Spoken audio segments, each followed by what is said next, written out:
Anna, and she said she'd leave with me tonight. You. There is indeed a higher power to warn me thus in time. Joanna, elope with you. I'll make sure that neither you nor any other man shall ever set eyes on her again. As for you, Barbara, it's all too clear what company you keep. Service them well and hold their custom. They all have none of mine. Mr. Todd, you have to help me. Mr. Todd, please. Mr. Todd! It's extras and epilogue. Open the theater. Lights, cameras, action. Movies and reviews that you might not know. What happens to your favorite characters? Let's get on with the show. In 1840s London, a barber returns from wrongful imprisonment and resumes his trade, bent on revenge for the rape, oh, I don't like that word, and subsequent death of his wife. Can't even say it now. It's Sweeney Todd here on Extras and Epilogues on the Podzilla 1985 network. The theater is open. Welcome back, ladies and gentlemen. I'm not trying to use my sensual voice on you tonight.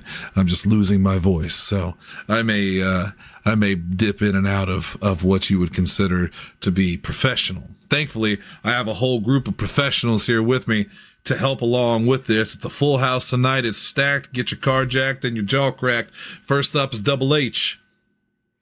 Oh, at last, my arm is complete. I misheard that all the times that I watched it before. I thought he said my armor is complete, and it wasn't until you said it that I went, oh, that makes way more sense. I mean, it kind of works too. It works too. It's more of a weapon than it is armor, but I get it. Right. No, I agree. And I didn't realize till you said it. That shows what a little fucking idiot this guy is. Back with us once again for Musical Month. It's Lindsey Wolfgang. You can't get rid of me. Is that from the movie? No, that's just from her. That's from her heart. That's from little Lindsay's noggin. Also with us tonight, when I heard blood and murder, I had to invite both of them along. First up, it's the man himself, Tanner Calvert. I'm just here for the meat pies. Oh, they're terrible, though. The worst pies in London, I've heard. And it's Zach Kurgis. Howdy. I'm going to use this gin to wash down that nasty meat pie. Another thing I didn't pick up on was the little kid drinking the gin. Constantly drinking. You didn't pick up on that? No, I didn't think about it the first time I watched it. Passed out drinking it. When he said leave the bottle, I went, oh, that's funny. That's funny. Well, it's also kind of historically accurate because they really did give kids gin to put them to sleep. Hey, a practice we still do. Pretty much whatever else, Yeah. Little garlic pizza. He was fussy at first, but he conked right out. Garlic pizza. So this is Sweeney Todd, the Tim Burton directed film. I was actually going to look this up beforehand. I think I would say this is Tim Burton's last great movie. But I can't remember what came out after it. Good question. Corpse Bride? Not a great movie. He said great. Yeah, good movie. Not a bad movie. Not a bad movie. Just not great. This is definitely when my faith in his abilities was waning. Yeah, because after this, you get here's what he's got. After Sweeney Todd, you get Alice in Wonderland. No, not great. Dark Shadows, not great. Nope. No. Frankenweenie is better the first time. It's okay. Big Eyes, yeah. Never seen liked it. Big Eyes. Never seen it. Miss Parent Home for Peculiar Children, better book. Hated it. Dumbo, yeah. Hated it. Still haven't watched it. Beetlejuice. Hated Still it. haven't watched it. Anyway. Wednesday was really good. Yeah, Tuesday wasn't that bad either. We're talking films. We're talking about movies, Chief. Well, movies, it's still a project count. he directed. And when Alice Did in he direct Wonderland, the whole thing? No, he did not. I bet he did not. When Alice in Wonderland is your follow-up to this film, I stand by my word. It's based on the musical, which was based on a play. And actually, one of my criticisms of this film, as weird as it sounds, is I'm going to say this now before we get into it. I think this would be a better film if it was just a play. I don't think the music was really necessary. There's only like 2 songs in the film that I really, really liked. But this started out as a stage musical. No, it was a play. Then it was a musical. It was a play. Oh. Yes. Yeah. That is correct. Okay, I didn't know it was a play beforehand. I just know the one that Angela Lansbury's in. And in fact, Sweeney Todd himself is a character that appeared in Penny Dreadfuls before it was anything. So Sweeney Todd has been a legendary character for a long, long time. Now, importantly, the Penny Dreadful version of Sweeney Todd was basically just, what if he was a barber who killed people? There was not really any motivation other than, wouldn't it be scary if the guy who has a sharp blade around your head used it to kill you? And he's right. That was basically the Penny Dreadful version, and that was scary. That is very scary. It took someone else whose name escapes me, Christopher Hand, maybe, was the one who took it and turned it into a play. He's the one who created the backstory, right? The whole Count of Monte Cristo kind of similar type story, and then so that was 1970, and then in 79 it was turned into a stage musical, and from then on it's basically just been a musical version. I also don't disagree with you. I think the music is good, but I don't think this show does not have. And I'm getting way ahead of myself. We haven't even done all this. Sure. But the show does not have a breakout song. It doesn't have like a soundtrack type song. And I think it's lesser for it. The only one I think, not to give too much away, but the only song that to this day, I still get giddy about is the combination of Pretty Women. I don't know the names of the song, but that's just what they're singing about, Pretty Women. Is that the name of it? Something like that. Something like Pretty that. Women, yeah. That followed by Epiphany. I love both of those songs. The fact that they're back to back is really, really good. But anyway, let's get to the stats real quick before we get into the film. Released on December 21st, 2007. It is directed by Tim Burton, who has done a whole bunch of good things and a whole bunch of not so good things. We have, of course, invited Zach on as our Tim Burton representative.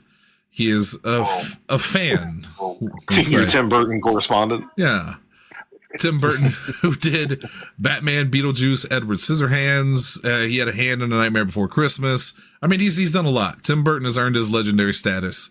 And to me, I still say this was his last great film.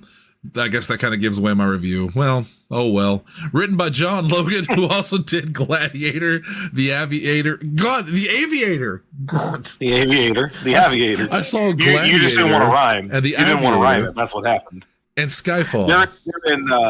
They're in chronological order. Otherwise, I would have moved that around because I also would have wanted to say Gladiator, The Aviator. Yeah, that's my bad. I should read the notes before I talk. And starring Johnny Depp in his last great. No, I'm kidding about that. I don't know what Johnny Depp has done after this. He was still in at least a couple of Pirates movies after this, right? They were still okay. For a minute there. This movie was the start. It was either the start or the height for me of the Tim Burton just hire the people I know phase, where every movie was like, does it have Depp? Does it have Helena Bonham Carter? Yeah. Well, there you go. His wife at the time. Yeah. And now he's married. Now he's married to Monica Bellucci, who's in Beetlejuice, who is just one of the most gorgeous women of all time. I don't know if Tim Burton is packing a sandworm in his pants or what. But well, I regret that one. I think that's what they call a pocket worm, right? I think that's. Don't start with me, please. I almost died last night. You're the one that said it, and then we just ran with it. God, Alan Rickman is in this. He's fantastic. And to me, the best person in the film, the best performance, Sacha Baron Cohen. I loved him in this movie. The most impressive. The most impressive performance. Because at this time, I mean, he was so mostly known for things like Borat and Talladega Nights. Like, that was the only thing where it was him playing a role that he didn't invent, and even that was silly and over the top. It's in the trivia here, but importantly, Sacha Baron Cohen really wanted to be taken serious for this. In his audition, he sang the entire score of Fiddler on the Roof. He just kept going until they told him to stop, pretty much. And evidently they didn't, because he was very good. Okay, I really need If I Was a Rich Man from Sacha Baron Cohen now. Hell yeah! I'd listen to that. In a heartbeat. My favorite part of this film is when he goes to meet Sweeney Todd after the contest, and he drops the facade. The way he just switches like that is just perfect. It's sometimes you forget what an incredible entertainer he is, because you are used to the stupidity. But damn, I loved him in this film. Runtime of 116 minutes. What's that? It just real quick, talking about Sacha Baron Cohen, how good he is. It makes me personally wonder what we missed out when they cut him from Bohemian Rhapsody. He was going to play Freddie Mercury when they first signed on for that film. I've not seen it, but I heard Rami Malek did a good job, right? Rami did a great job. Yeah. It is. It's an extremely inaccurate movie, but it is a good movie. But it's still good. I enjoyed it. Very fun. See, that's why everybody likes the Al Sharpton, not Al Sharpton. What's his name? Al Yankovic movie. Because there you go. Oh, yes. They didn't even try to be serious. It's so good. He died on stage in 1986. Somebody came up to me at school the other day because I was listening to something from Weird Al. They go, "Didn't he die?" I went, "God, fucking damn it! Oh my God, yep." We're in time of 116 minutes. Sorry, I had a hiccup there. Budget versus box office: $50 million budget, $153 million box office. It was a hit. It was very well beloved when it came out. And that's reflected in the reviews. Critical reception of 86% on Rotten Tomatoes. That's 7.7 out of 10. 83 out of 100 on Metacritic, which is universal acclaim. Cinema score of A- on an A to F scale, and 4 out of 4 stars from the great Roger Ebert, who said, "Here is one scenario that is proof against a happy ending. There is an exhilaration in the very fiber of the film because its life force is so strong." Wise words by the late great Dr. Roger Ebert. Dr. Roger Ebert. I will be honest, when we first started watching this film, the first thing that stuck out to me was I hate Johnny Depp singing. When I watched it today, the very first song, I thought, this is terrible. He's not good. He doesn't really have the range. He doesn't really cut through these songs like I want him to. But to his credit, whenever it got to the Pretty Women song and Epiphany, I think it was a stylistic choice. And even though I don't think his voice is as strong as the role probably called for, I think he did a good job with what he did, if that makes sense. Yeah, so he's not a known singer. You know, he did Crybaby in 1990. This is also in the trivia. He didn't sing for that at all. Everything that was in Crybaby was lip synced for him. He wasn't the performer of any of those songs. He did them here, and this really reminds me a lot of. We've talked about this over the course of this month. Our own experiences. When I was in high school, Oklahoma was the first show that I was ever in, stage show. As a freshman, was not, that's the one.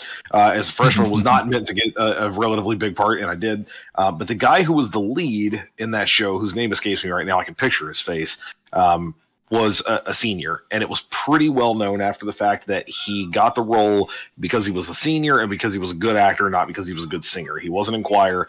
He had never been involved in choir, and so our choir director had to work overtime to get him where he needed to be, and even then it wasn't great. And I remember then being frustrated because I'm 3 or 4 years younger than this guy.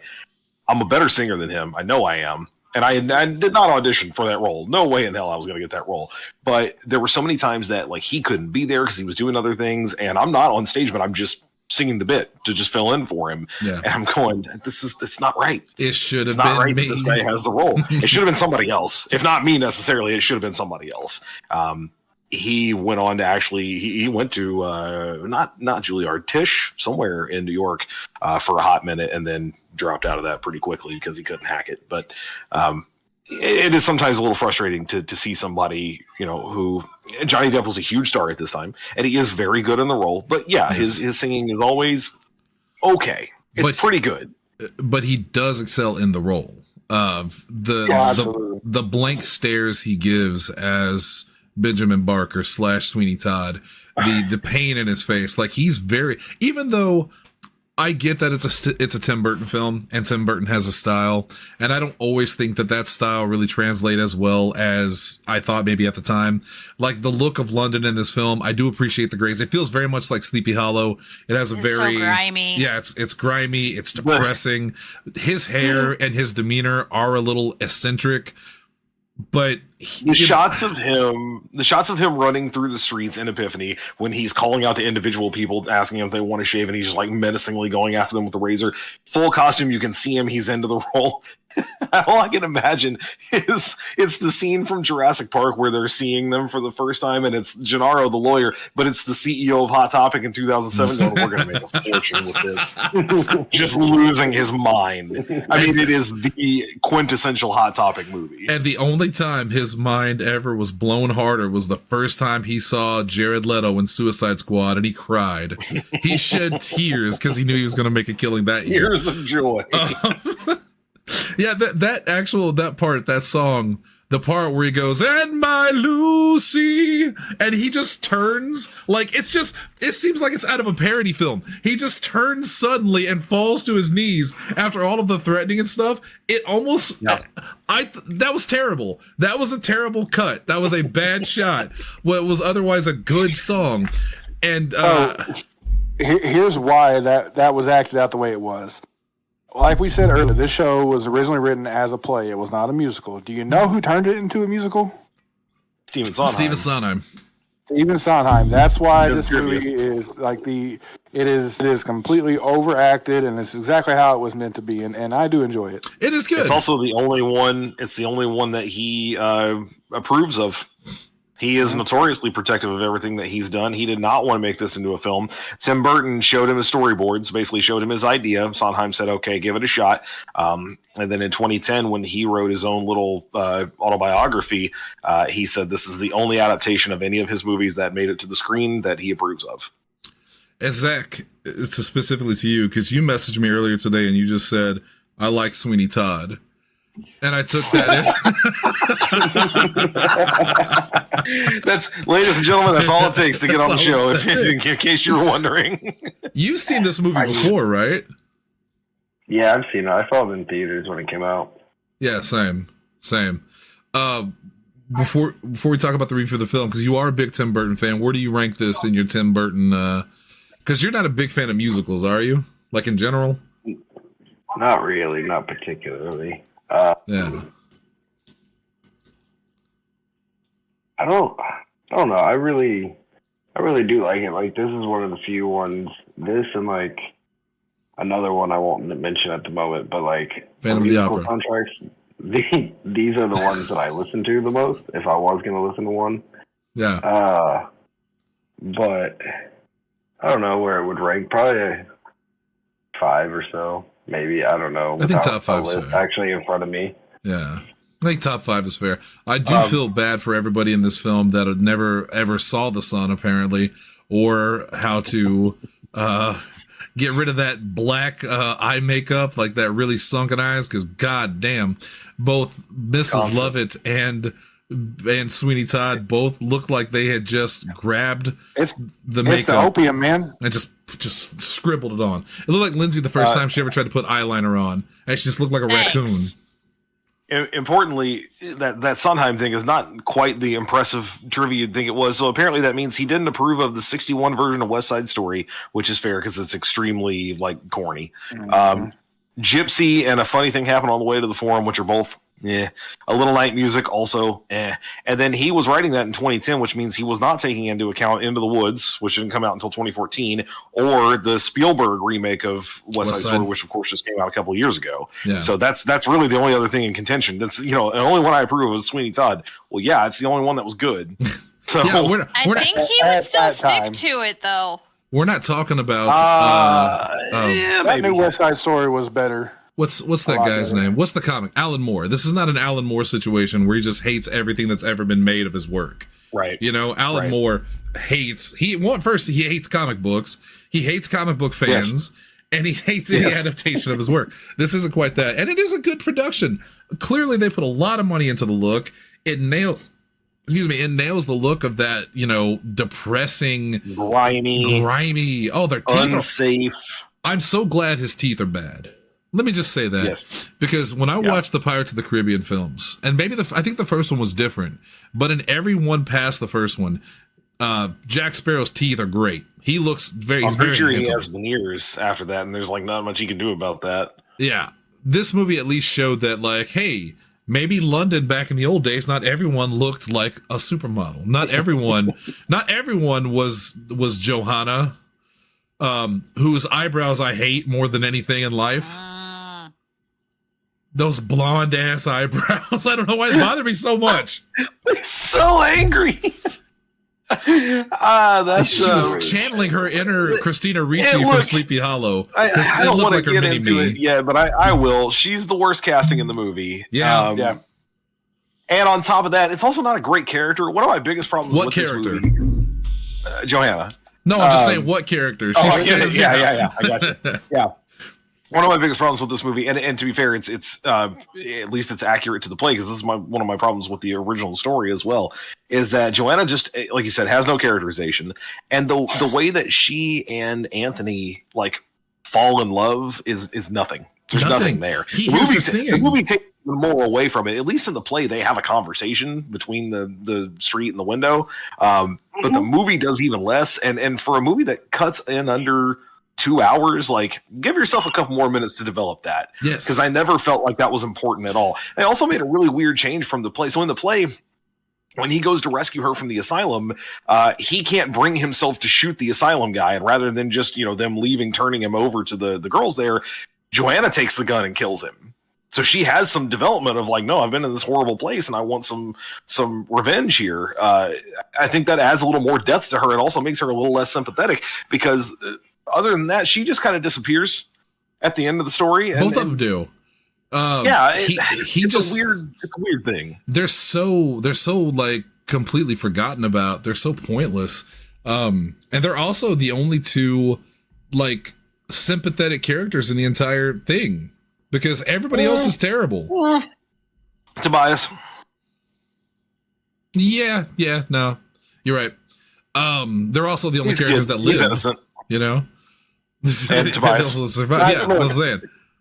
Look, Toby, the movie should have ended how the play ends with Toby.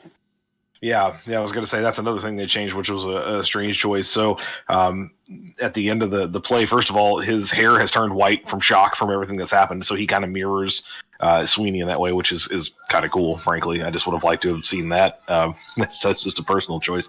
And then he like is so out of it after killing Sweeney, and all these guys bust into the bakehouse, all the constables come in. He just starts turning the meat grinder, and he just starts singing her instructions to him again, because he's like gone fully insane. I would have liked to have seen that. That would have been fun. It would have been nice to have something tacked onto the ending, because they don't follow up on Joanna at all. They don't follow up on that love story at all. But admittedly, the play doesn't really follow up on her either, except the fact that they're there. They're there. Yeah, the two of them are still there when the constables break in. Anthony. Yeah, Anthony goes off to find a taxi for him to get out of there, and he comes back, and that's when everything kind of ends. This seems like the perfect movie to have that scene. We've talked about it 100 times, Hunter, about how we don't like it sometimes. This is the one time you need that scene where you show them happily ever after and getting away at the end. Because as much as I like the final shot of him bleeding over his wife, because that is a great final shot. You skip over such a big plot point, I don't know that I agree that I need a happy ending. I agree with Roger Ebert that this is a story that is the epitome of this is Shakespeare. This is Shakespearean tragedy. I mean, it is, you follow this character who's been put through the ringer, who didn't deserve it, who does a lot of horrible things to get his revenge, and is going to end up, from the beginning of the story, he's going to end up dead regardless. Right. And that's the point of a tragedy. I'm fine with it ending on a downer note, but I would have liked to have at least seen like what happens with them. That doesn't have to be a happy ending. Just at least let me see them getting away. Right. It's not happy, because then there would be some recognition on Lucy's part of that was my father, that was my mother. What the hell is going on? You could have done a zoom out shot. It zooms out from the dead bodies. It goes out of the building, and then you see the two of them like running through the streets away from it somewhere. It could have been something even like that, but they just completely abandoned both of those characters. Here's the big thing. I think in the long run, it is a happy ending. It's a dark happy ending, but in the long run, Sweeney Todd got what he wanted. He got his revenge. He freed his daughter. Sure, he murdered his wife too. Anthony got the girl. Yeah, but he didn't know that. I don't think that makes him feel any better. No, but he gets to join her right after. That's the Romeo and Juliet effect. That's where some more Shakespeare. Which is a classic love story, Hunter. Right? Like we love Romeo and Juliet. We love Romeo and Juliet, story of two dead teenagers over a weekend romance. It's wonderful. Like, don't get me wrong, I do love the tragedy of the ending, and I think it fits 100%. When he kills his wife, because his thirst for revenge is so great, he doesn't care who he kills anymore. Like, he is not a sympathetic character. You do sympathize with him because he's been wronged, but he's also a real bastard who murders people. Like, it's kind of like the Joker in a lot of ways, where some people do sympathize with the Joker, especially in the Joaquin Phoenix movie. But at the end of the day, he's still a murderer. No, sir. At the end of the day, he's still the Punisher. Who is? Oh, So Wait, here's who's what the we're not taking Punisher? into account. Sweeney Todd? Sweeney Todd. Yes. Who murders anyone that goes up for a shave? Yeah, I was gonna say, here's what we're not talking about. Is at a certain point, because that's the whole point of Epiphany. He decides that he literally says we all deserve to die. For the rest of us, death will be a release. So he then gets to, at least the Punisher goes, hey, did you commit a crime? No? All right, get the fuck out of here. Sweeney. Also, how inept, how terrible are the constables in London? Where have you noticed the 30 to 40 people that went up for a haircut or a shave and never came back? That's weird. All of a sudden now they got these meat pies. I say there's a really bad smell coming out of that place too. Weird. Yeah, I would have at least loved a little throwaway line about how they start making so much money that Mrs. Lovett can afford to pay them off or something. Just look the other way, put the competitor out of business. It would have been a little more.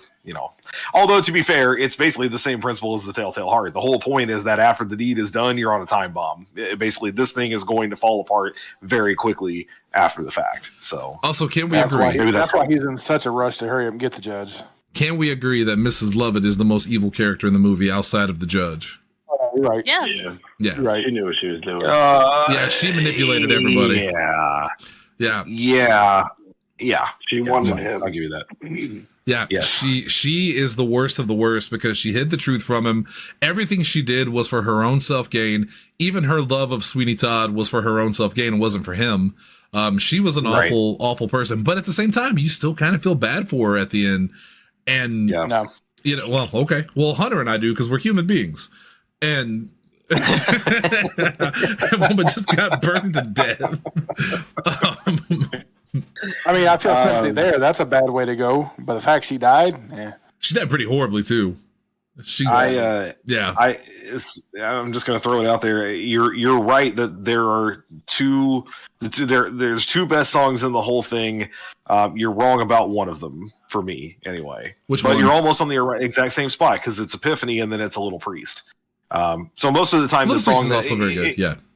Well, if you see this on the stage, so the stage performance of this, A Little Priest is the last song of Act 1. It's split into 2 acts like most are, and it's the last song of Act 1. And usually the last song before the act break is going to be a big one. It's kind of one of the big like running motifs or whatever. It's where they do Defying Gravity and Wicked.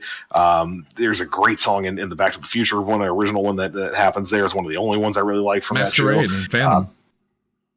Yeah, that's kind of the whole point. It's the kind of an anointed slot, and I think the juxtaposition of Epiphany is so serious and so intense, and so basically just Sweeney Todd. Here's my thing. I'm laying out the whole deal. Here's what I'm doing. Here's why I think the way that I am. Here's what's going on, and then after that, it's a fun little jaunt. It's the most closest you get to having fun in the movie. Yes, for a minute you like these characters because you know what's going to happen, and the way they're laying it out is comedic.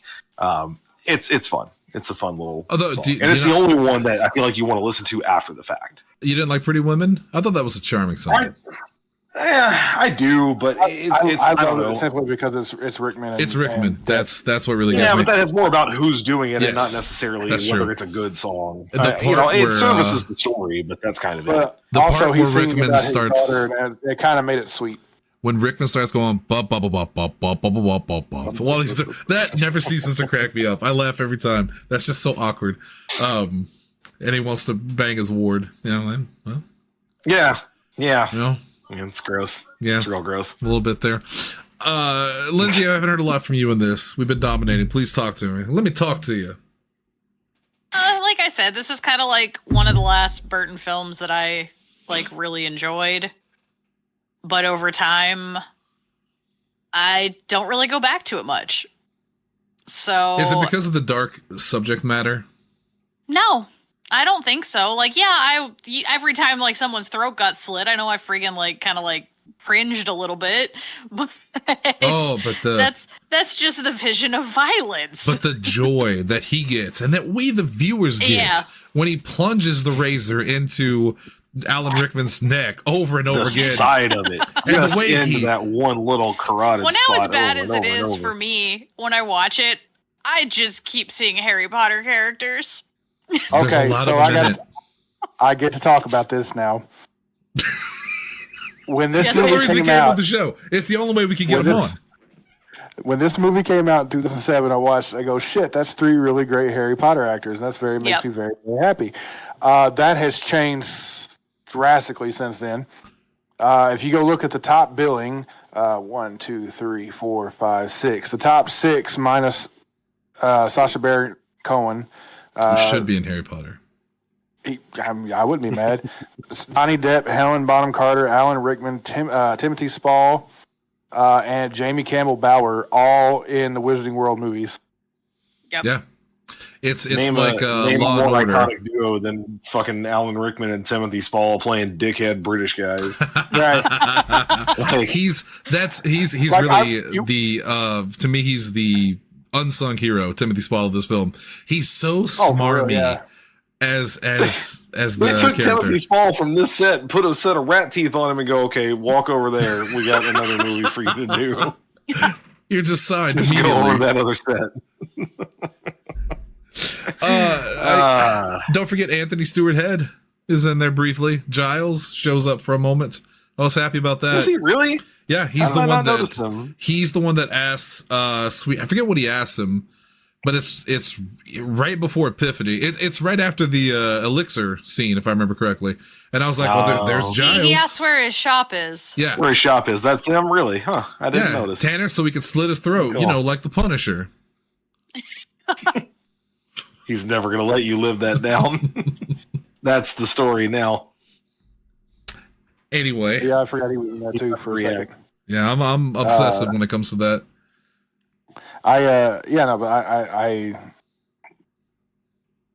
This was a fun movie. He can't. It was. He can't. It is. can't. It is not a fun movie. It's so fun. It's not a It fun was film. fun. It's I had fun with it. I Guys- had fun watching Guy's it. wife gets raped and he thinks she's dead, so he murders everyone in his path until he ends up killing her himself. And his joyous. little kid goes crazy, and most people around him die. And Joyous. Look, I know what Tanner's trying to say. As a horror fan, I like gore. yeah, as a horror fan, this is a musical unlike any other. We got hints of it last week with Little Shop of Horrors. No, there's no other. Well, that I've seen. I'm drawing from my own experience. I have a new I've movie to never seen. introduce you to. Is it Hadestown? No. Do they slit people's Hadestown, throats in not like Frogtown? What is happening? Frogtown. Hell comes from Frogtown. They get they get bit by a snake. No. Repo the Genetic Opera also featuring I've seen it. Anthony Stewart Head. Anthony Head. Yeah. Yeah. Yeah. There's 2 films based on that, by the way. Did you know that? Yeah, but the other one sucks. Strong words. Strong, baffling words from Tanner Calvert. All right, let's get to the reviews of the film. We got 5 of us on here, so we'll give us plenty of space to cook on this. Now, as you well know, or if you just like to hear us explain it again, actually, Zach, you explain it. You tell them this time. What's our review system? Yeah. No, so there's a 5-point system. Yeah. There's 2 thumbs up, 2 thumbs down, 1 up, 1 down, 1 thumb up, and 1 thumb down. And I'm botching it, but you did this. So are you not entertained, sir? He's gone. He just gave it in a very chaotic order. That's all. So, And- yes. This is the one time that Shannon assumed you were going to at least do it's going to be like 2 razors up or something. And he, nope. Oh, yeah. It's thumbs and now he's we're all taking over the razors. place. It's Sorry, 2 buddy. throats. 2 throats, Oops, 2 you do throats that? slit. No, as Oh,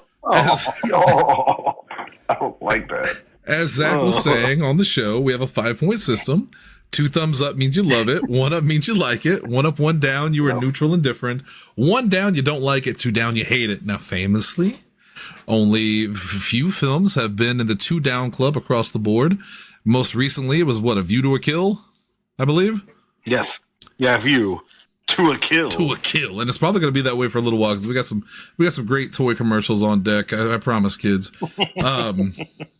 Let's start with Lindsey. For no other reason. Okay. Well, I'm going to surprise you because I'm going 1 up, 1 down. Because I at am this point, surprised. I would rather listen to the soundtrack than watch the movie. Strong words. She don't like the gore. That's interesting. She does not like I don't gore. know. I don't have the love for it that I did when it first came out. I don't know. It's just I'll see it on a streaming service, and I'm like, I could watch that, but I'm going to go watch this instead. Well, we all deserve to die. Even you, Lindsey, even I. Don't get me wrong, it does speak to my jaded nature towards humanity a lot of times, that it's just like, yes, everyone is full of shit. But replace the razors with shoes, and it's your dream. My shoes wouldn't do much except maybe give a concussion. Now, if I sold boots, that would be a different story. They have that new shoe that when you step down, the blade sticks out from the front. Of course, I do have some with some sharp rocks on them right now. Yes, Sharky crystals, I believe. The crystals for sharks. Okay, well, Lindsey's review took about 1/8 of what I expected. Let's see what happens. I kept it short and to the point.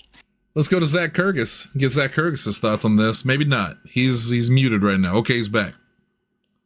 I'll give it 2 thumbs up. I'm not surprised by that. I'm a little surprised. A lot of blood. Yeah, you didn't seem that vehement about it up to this point. Well, yeah. I didn't know where to step in. But no. I loved this movie. I was excited when I actually found out that it was a real thing, because the first time that I was ever introduced to like Sweeney Todd was on Jersey Girl, because that's what Ben Affleck's daughter wants to go see, because she's trying to get him to go see Cats, because, you know, he's from New York, but now they live in Jersey, blah, blah, blah.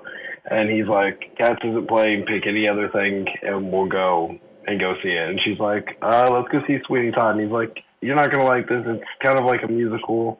And so they go and watch it. And the first time you see him slit someone's throat, Ben Affleck's face is just like this, and his daughter's into it. And then later in the movie, they use it for like a school play, and it's hilarious. So I was like, when this came out, I was like, oh, sweet. And then my mom's girlfriend took me to go see it, and I love the soundtrack, and I enjoy this movie a lot. So that's what I got. Very much seems like a Zach Kurgis movie. Yeah. Like when I think of Zach Kurgis and musicals, I would go, it's Sweeney Todd. You know, I know the man. I know what he likes. The first time I ever heard Sweeney Todd reference, for the record, was an American Werewolf in London. The part where they're in the car and the cab driver's telling them it's like the old demon barber of Fleet Street. And I was like, what are they talking about? And then I found out that Sweeney Todd is a real thing. He's not a real person, obviously. No one would do that. That's crazy. Let's go to Tanner for his review of the film. By the way, just for the record, everybody, I started the reviews about 10 minutes earlier than normal because there's 5 people. The combined time of the 2 reviews so far has been about 3 minutes. So... here, I'll add some extra time to it. So before I give my review, I posted in our I Want to Believe group chat the other day that allegedly they've figured out who Jack the Ripper was, right? Yeah. Johnny Depp. So I went to go look up information on this person. What was he? He was a barber in London at that time. Surprise, surprise. Wait, hold on. Do they really know who Jack the Ripper is, or are they saying this is who we think it is? They do this about every 3 years. Well, this I'll time believe it when there's some definitive, you know. This time they pulled DNA off of a shroud that one of the last victims was wearing. Okay. Pulled DNA off of it, and it was 100% matched to his, is what the report's saying. Finally, all of those people can get justice. So, see what I'm trying to figure out what his name. He was one of the suspects that was on the list. I'm trying to find the guy's name again here. Well, we'll talk about that after the show. You just review this film. Anyway, so I'm gonna give it a 1 up, 1 down. Well, I didn't expect that either. That is surprising. Yeah, me either. Okay, so I love the music. I think it would have been better as a play instead of a musical, even though I do like the music. The blood, it sucked. What? Like, it's the special effects on the blood. It was terrible. It was so thick. It was so thick. It was orange. Well, okay. Well, my crazy friend hasn't seen a little movie called Dawn of the Dead. It's a stylistic choice. I have, and I hate it too.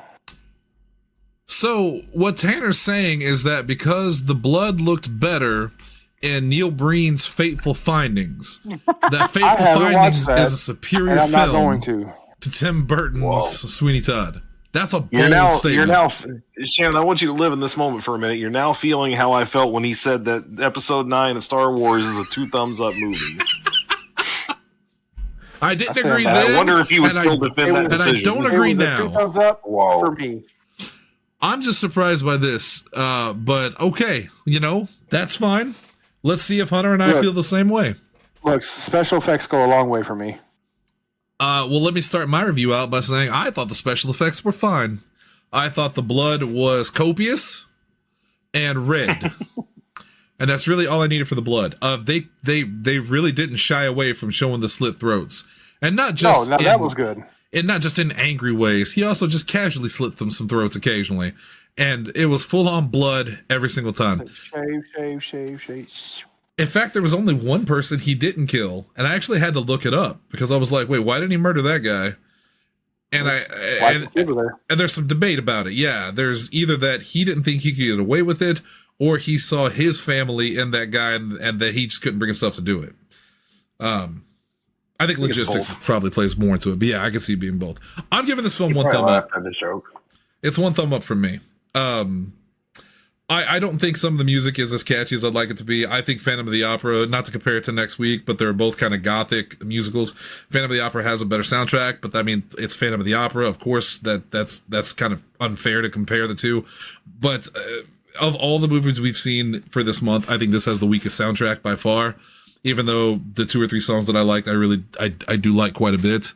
What really sells me on this film, and the reason I said I would rather it be a movie instead of a musical, was I think it's a great story. I think it's great characters, and I think it is a great horror film. This is a great horror film. It's a good musical and a great horror film. And I think if you take the music part out of it, it makes it an even better movie. Because there is some ridiculousness to seeing Sweeney Todd running around in the streets singing to people about how he wants to kill them, as opposed to what, would be done in a traditional horror film. I thought the performances were good, ranging from the great Sacha Baron Cohen to whoever it is they got to play Christina Ricci 2.0 as Johanna. She's not terrible. She's just not anything.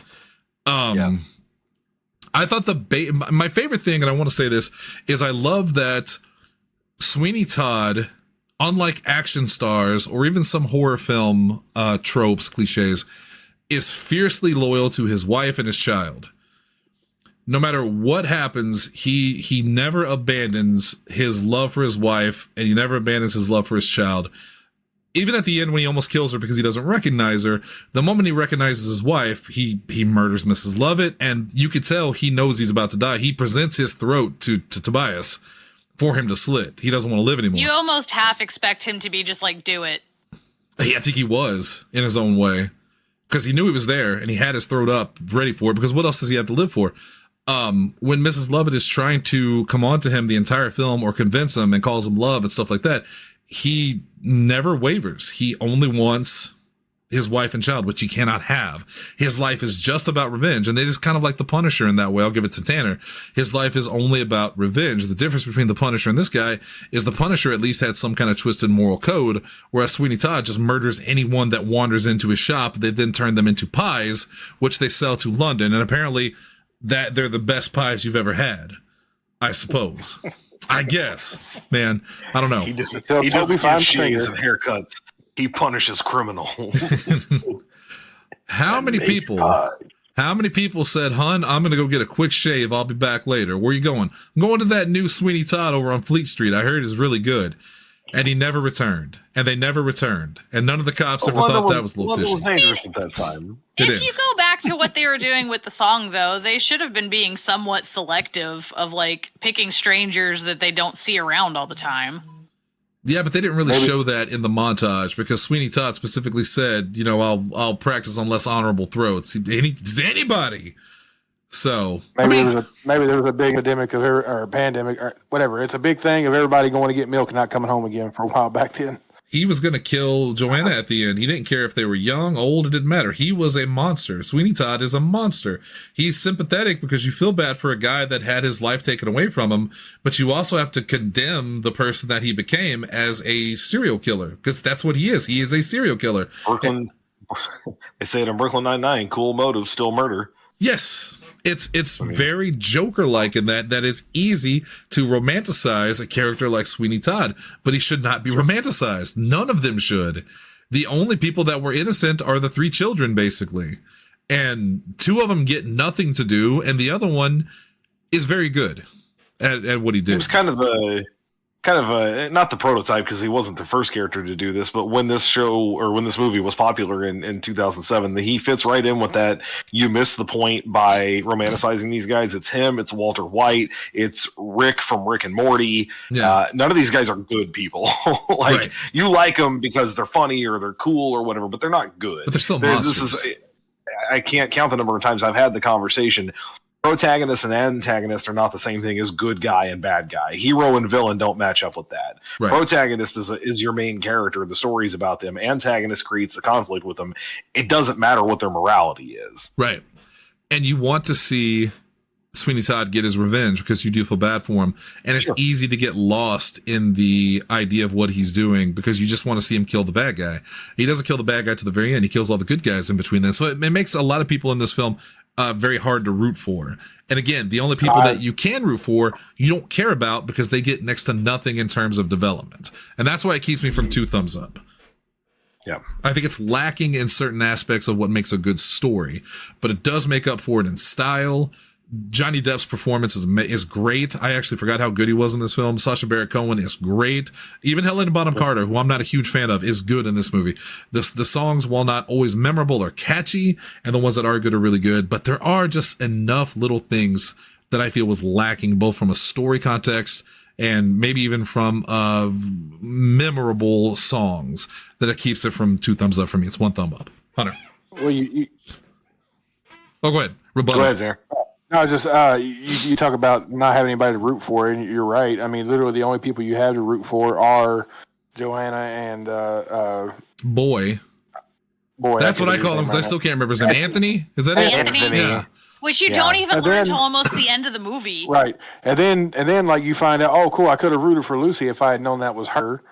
Oh, I knew it was her the 'Cause moment you I don't saw find the out it's movie. her. Well, Yeah. because you know the Even the story. stage play kind of gives it away. She makes a point to say that she thinks she recognizes him, and Well, when I first watched this film, I had no idea about the Sweeney Todd story. I knew nothing about it. But the moment I saw her wandering around, I immediately went, that's his wife. Because she's just this out-of-the-way character that they're purposely kind of hiding how she looks. But that doesn't take away from the ending. I felt it whenever he looked down and saw her dead body and he realized what he had done. It's that, Hunter, you talked about this before, and that people that do terrible things to achieve their goal and then they get their comeuppance. There was a movie recently we watched where that was a big, heavy thing. And I can't remember it off the top of my head, unfortunately. it wouldn't have been a James Bond film. I can't either off the top of my head. Not like a Krampus or something, right? I mean, No, it was a character that like basically, what was it? He basically did terrible things and got away. Oh, it was Bond. It was Brosnan who still did the same things that he calls out and gets away with it. This film is not that, because Sweeney Todd does terrible things and he gets it worse than most in the end. Because not only did he lose 16 years of his life or whatever, he lost his daughter, he murders his own wife. And what a terrible existence he has. tragedy. I mean, this is tragedy. That's literally the basis of a tragic story. Whatever the character does to get to that point, you won't get them in the end. They're going to die. This is a much better tragic character than what you're going to experience next week with the Phantom. The Phantom is a tragic character too, but not to the level of this character. I understand. I don't know much yet. Hang on. Well, don't give too much away. I understand why Sweeney did what he did. I don't agree with it, but I get it. Doesn't make him a good character, but still. But you'll defend to the death his right to say it. Well, I just think he had a lot of good ideas.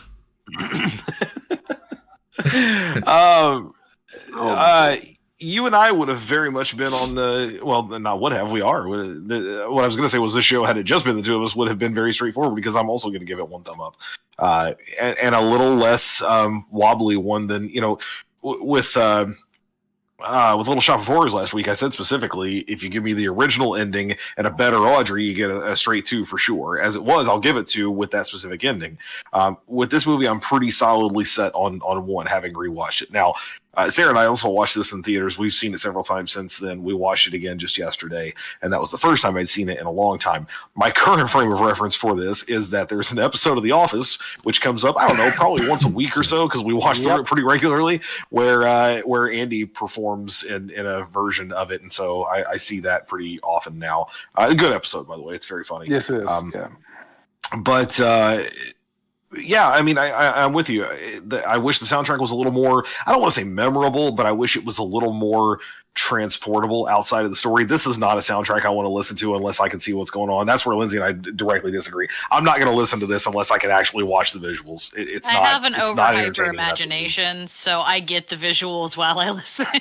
And I mean, it probably could too, but I just don't think I would want to. It wouldn't have the same I don't appeal. think that would be appealing to me. No. Yeah, it wouldn't have the same appeal because I'm with you. I think stylistically, this movie looks great. It looks exactly like what it should look like. No better person to do this than Tim Burton, which fortunately Stephen Sondheim recognized. I also didn't have a problem with the blood. I don't know where the hell Tanner's getting orange from. No part of it looked orange to me. It may have been just where I was watching it on Pluto, but I think it might have been the way your bank account was set up. But yeah, no, I think it's a Kevin Hart bit. He used to do it about not getting Call of Duty. Anyway, yeah, I think it looks great, and I think you know, in take it all as an individual or as a whole, you know, it sounds good. But again, I'm there's no song here that makes me go, boy, I really want to throw that on a playlist and listen to it regularly outside of that. There's a couple of good, catchy ones that'll be stuck in my head for a while, but not long after it. The performances are like you said, ranging from very good to, well, they didn't give them much to work with. And really the biggest problem for me is the story issues, because where Roger Ebert says, you know, yes, this is a great case for a tragic story, one that doesn't have an upbeat ending. I think all that's accurate and all that's very good. The way the characters all have this confluence, they all come together in some way. But I really think Johanna's underbaked. I think Anthony's underbaked. No pun intended, based on the meat pies. There's just not enough going on with those characters, and I feel like they need to be more robust. And again, you have this show as performed on stage is almost definitely 3 hours. They're usually 2 hours and like 45 minutes or something like that. You only did just under 2 hours here. Much like I said with Little Shop of Horrors, take a little extra time and develop. 4 more minutes is what you got to work with here.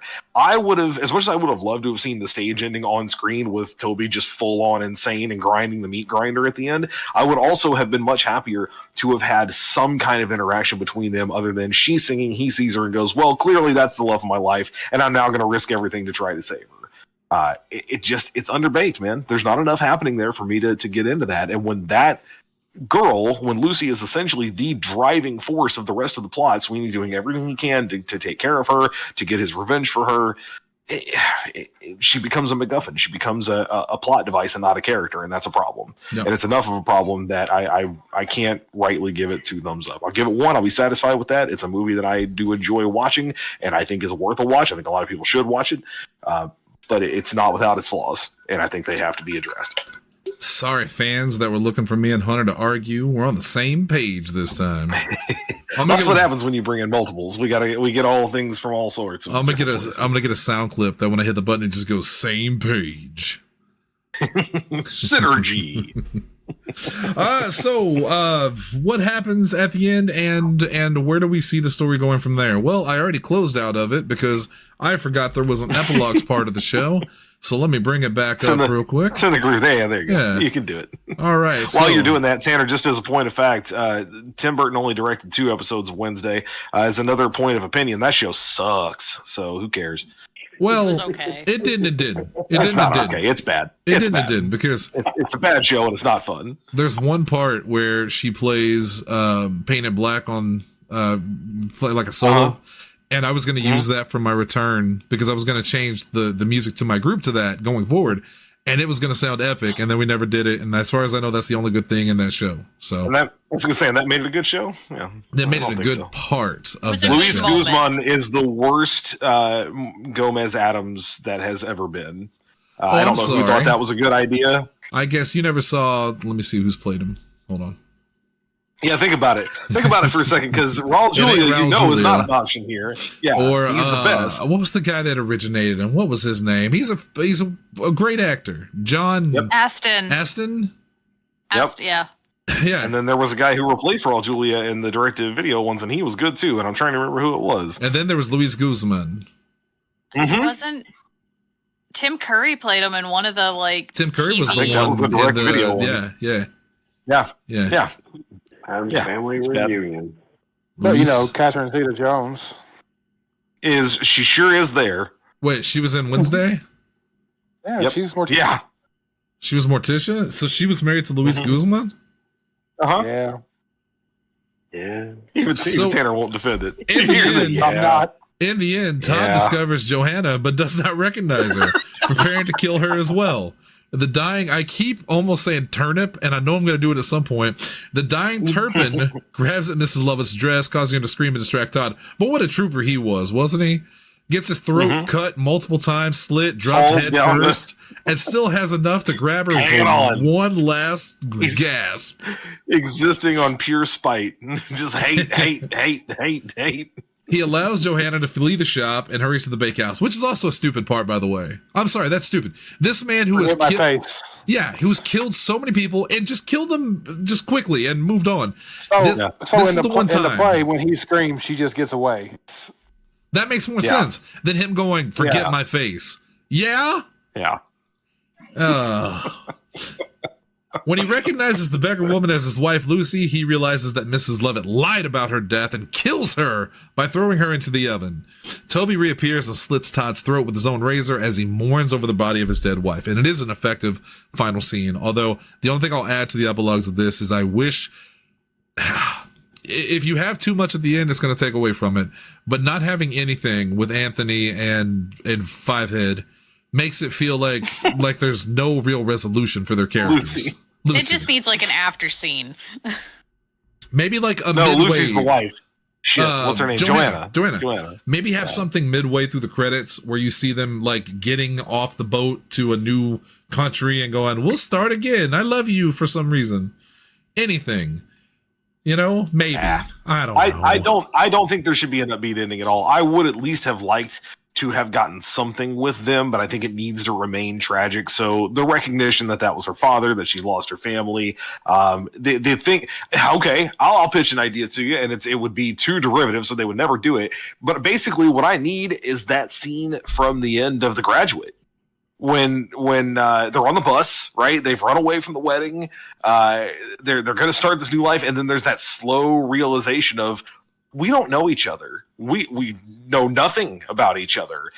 This woman has just been to hell and back. She has watched her father murder her mother. She has been threatened by him. She has been locked up in an asylum and previously in a tower by the guy who raped her mother, and has now run away with literally the first guy who came along, the first one who made any effort to try to do something for her. Now, to be fair, she didn't know that was her father. She's going to figure it out. She's going to figure it out for the purpose of this ending, because I think she needs to. Otherwise, none of this is effective.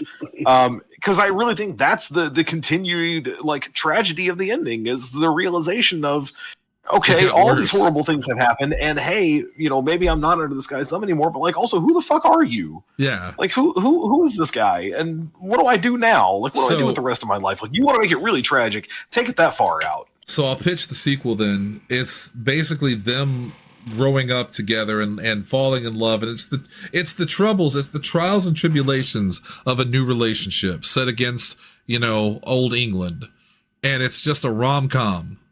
No. It's no. And Janine Garofalo's in it. And how about part of the sequel? Bone Yang, who's in everything. How about Toby? We haven't talked about Toby at all. So Toby climbs back down into the serial sewers. Killer He now. makes his way. Yeah, he makes his way all the way to this old opera house where he finds this half mask, and he God damn it. Fucking and he learns to sing the musical verse. He needs to spend a little too much time in the sewers and then end up at at Carnival. I think it would work better if he changed his name to Jack, and then he became a ripper. And he started ripping things. Started ripping throats. Tanner. No, so for real, my actual idea for it is Toby, he losing his family has driven him mad. The only thing he sees now is revenge. He goes through London with a white skull on his shirt and just kills criminals wherever he sees them. He punishes them. And he puts it on there with baking flour from the shop before he leaves. And he goes home every night and drowns his sorrows in a bottle of gin. Gin and a meat pie. But they can't call him the Punisher. I think we'll call him the Revengeancer. No, I mean, really, the only continuation that I pitch here, because again, our version of Epilogues was always supposed to be what happens to the characters after the what happens to these characters after the fact. I don't think there's a legitimate sequel here to be had. I don't think there's any real you make an actual story of this. Right. But really, what really happens? Yeah, Toby goes insane. Probably ends up in an asylum himself. And the two again, I think they find out pretty quickly. We know nothing about each other. They break up pretty quick. This guy came along just to save her. Yeah, means nothing. And yeah, it's gonna be a vicious cycle all over again. Johanna's gonna realize that men in that era suck, and she's screwed no matter what. I've always hated the idea of girl falls in love with boy because boy is hero. It takes more than that to fall in love with somebody. You can save somebody and not He's also barely a hero. He accomplishes nothing on his own. Also, what's up with the He's part? a sailor who saw a pretty girl in a window and it's like, ooh, I want. That's it. Well, she threw her key to him. Yeah. She threw her giant novelty key to him. If she was locked in, how did she have the key? That's what I want to know. Shannon, just real quick, just go back to a previous point you made. Since Toby is going to become the British Punisher, he needs more of a British word. How about the Chastiser? The Chastiser. Yes. Yeah. The Chastiser. And make sure the skull has has like a little monocle over one eye. It's like the teeth are all fucked up.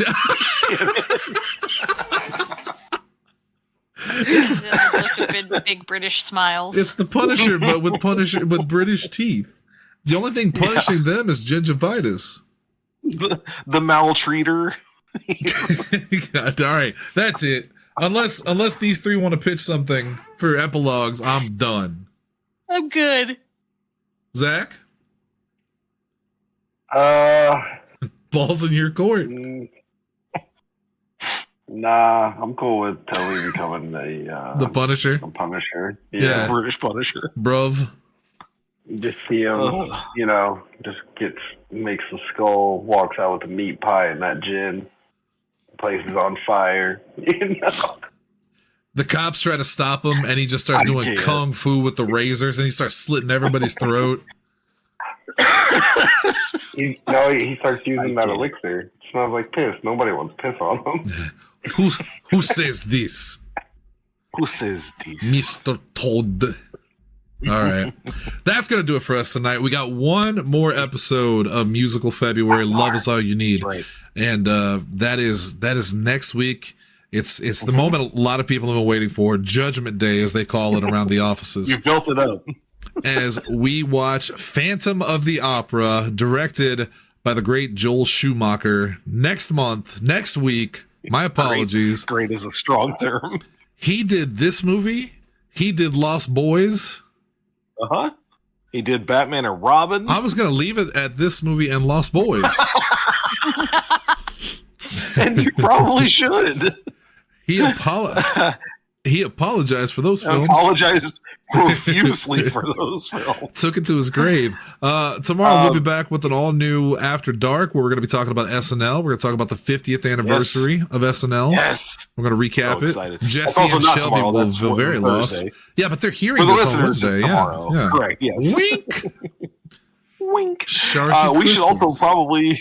we should probably mention that, like you said, next week is the end of our February musical month, which means we're coming up on March. And again, we're doing themed months all year. We've been doing it for some time now. So March is March is the March of games, not like the March of dimes. It's the March of games. We're big video game fans around the old PZ85 offices, and we really have not reviewed any video game movies yet, all things considered. So we did the Mario Brothers movie when it came out.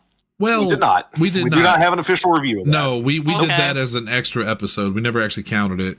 And we didn't actually review it. We just talked about it. I was going to say it was part of an AD, if I remember correctly. It was definitely not a full thing. It was a special. Yeah, it's not on the list. Yeah. But it is one of the so just to peel back the curtain a little bit, we have not decided on the schedule. We have 4 Wednesdays in March, four times that we will be reviewing a video game movie. We have a bunch of options here, everything from the Super Mario Brothers movie to Super Mario Brothers, which is not the same thing. Sonic the Hedgehog to Mortal Kombat to Assassin's Creed to Pokemon to Resident Evil. There's a bunch of options. Here's the movie that I will not be recommending, Warcraft, because if I can somehow sneak away with Phantom of the Opera, I'm not testing my luck multiple times. I really thought that Warcraft we'll rewatch Warcraft on our own. I don't know. I think Mario Brothers. I wouldn't. I think Mario Brothers should be one of them. The old one. Which one? The old one. Okay. Yeah. So we're gonna have to hash it out. We did talk about having the fans vote on this. Should we maybe just make this list out there and just make them pick? No, because our fans aren't that bright. And they're going to pick the wrong films. What he said is he doesn't want to watch all the worst ones so that they can hear about squalor. No. I'm not worried about hearing about the worst ones. I'm worried about watching the boring ones. Like, you can be bad and be entertaining. Look at Fateful Findings and Bond. What I don't want is to be stuck with, like... He doesn't want to watch Uncharted. I don't want to watch Max Payne or Uncharted. Yeah, that's going to be just Uncharted on boring as shit. Well, I guess I won't put it on there. I know I'm gonna catch shit next month. I know what's gonna happen. Why? Assassin's Creed? I assumed you didn't want to watch Assassin's Creed because you told me it was okay. I forgot there was an Assassin's Creed movie until you spoke up. Most people did. Yeah. I just watched it last week. So maybe we'll leave it up to the fans to vote. Maybe. We'll see. There's a lot of options. If it's the case, you'll see a poll in the near future. Yeah. Yes, at our Facebook page. Facebook.com/Podzilla1985. You can also go to Podzilla1985.com for all the backlog of episodes, but not for long. We'll tell you more about that in the coming weeks. You can also catch us on Spotify, except for the album by the Midnight Coterie, because Spotify was too scared to post it. You can also find us on Apple. You can find us on YouTube. Sometimes we're all over the place. We're out of here for now. The balcony is closed for myself and for Hunter, for Lindsey, for Tanner, and for Zach. Thank you guys for tuning in. Something meat pies, slit throats. Hunter, take us out. Oh, these are desperate times, Mr. Young, and desperate measures are called for. Now, Zach, do the